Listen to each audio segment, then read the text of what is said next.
It's always exciting, Lacey, to visit Montreal. It's one of the most exciting cities in all of North America, especially when it's for a new car launch. Driving Television headed to Montreal to try out the newest introduction to the subcompact class, the Mazda2. You know what? This class is heating up because not only does Mazda have the Mazda2 in the subcompact range, but also Ford with the Fiesta.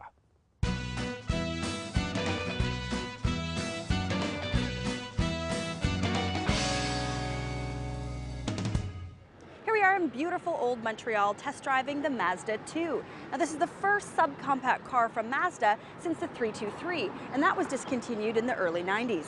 The Mazda2 has been sold around the world since 2002, and this is actually the second generation. So Mazda's decided to spread the love and finally bring it here to Canada.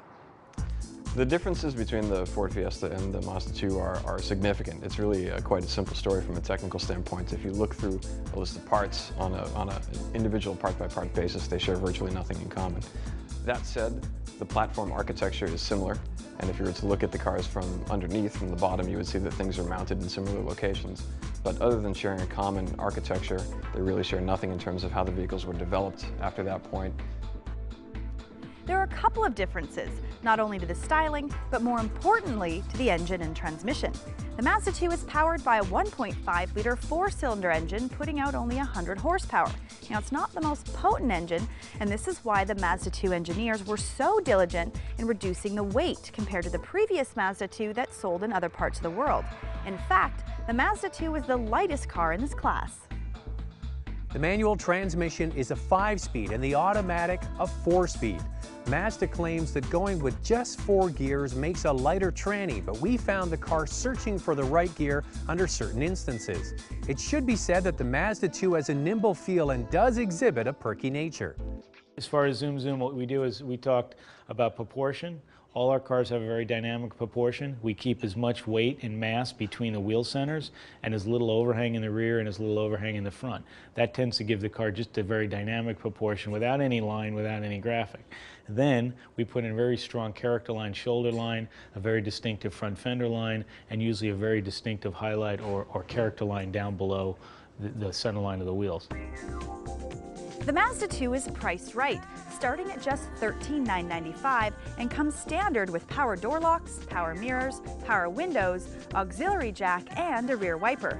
Not bad at all for that price. The interior is well designed and looks similar to other Mazda products.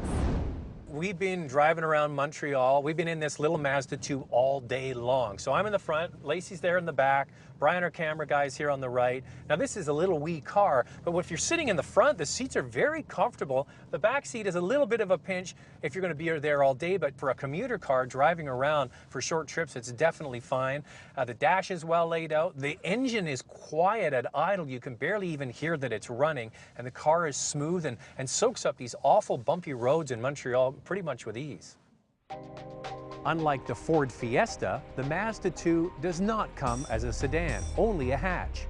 The Fiesta hatchback is priced much higher than the Mazda2.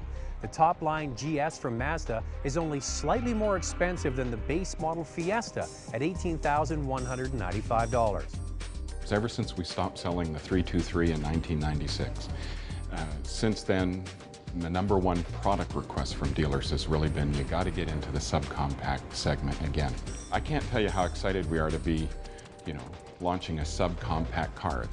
It's a growing segment, and for us, it reaches a very important customer base that for so many years we've kind of not been able to reach. So we're really excited.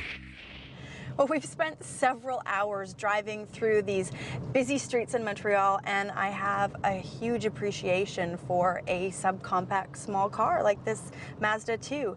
The steering is nice and light and responsive, so it makes getting in and out of traffic really easy, parking really easy. I really think this is a fantastic city car.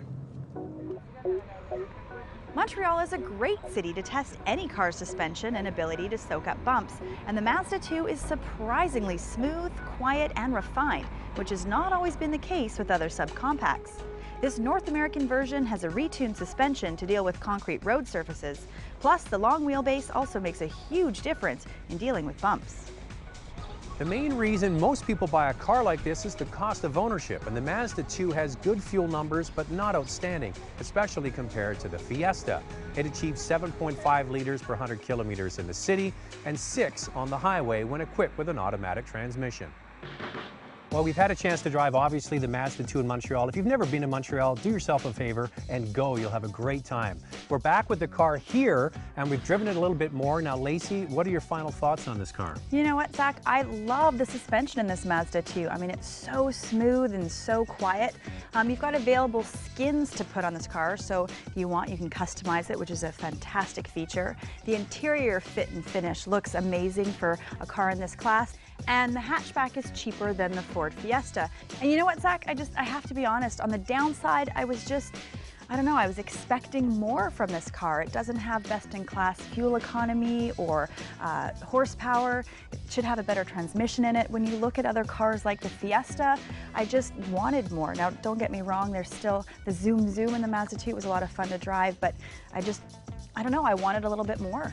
Well, I'm going to touch on a few of those things as well, but on the upside of this car, you get a nicely finished car on the inside. It looks well made, and a lot of the other cars in this class look kind of cheap in comparison. You also get a good level of standard features, especially little things you don't think about until you don't have it, like a rear wiper on this car, an auxiliary jack for your stereo, and those little things really add up, especially for a vehicle under $14,000 to make you feel satisfied. And the price is very attractive as well. When you look at other vehicles in this class, like the big contenders of the Yaris, they have a super cheap one that they put out there with really nothing on it. The Fit is much more expensive. The real value leader in the whole bunch is the Accent from Hyundai, and they're gonna always be the cheapest, but the most basic car as well.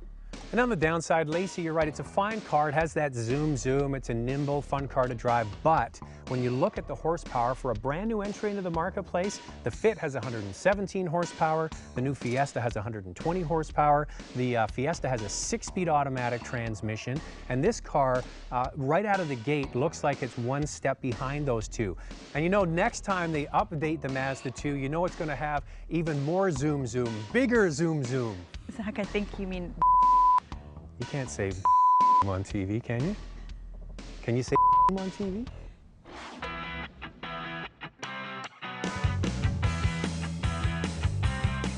Can't get enough of the new Mazda 2? See the rest of the Montreal interviews at drivingtelevision.com. After the break, does a red car cost more to insure than a green car? We'll give you the straight goods on 3 insurance myths. It's been updated to include new exterior and interior styling. Can Toyota bring buyers back to the Avalon with a new all-in-one price? And why is Zach so fired up about leather seats? But rarely do you really get full leather seats.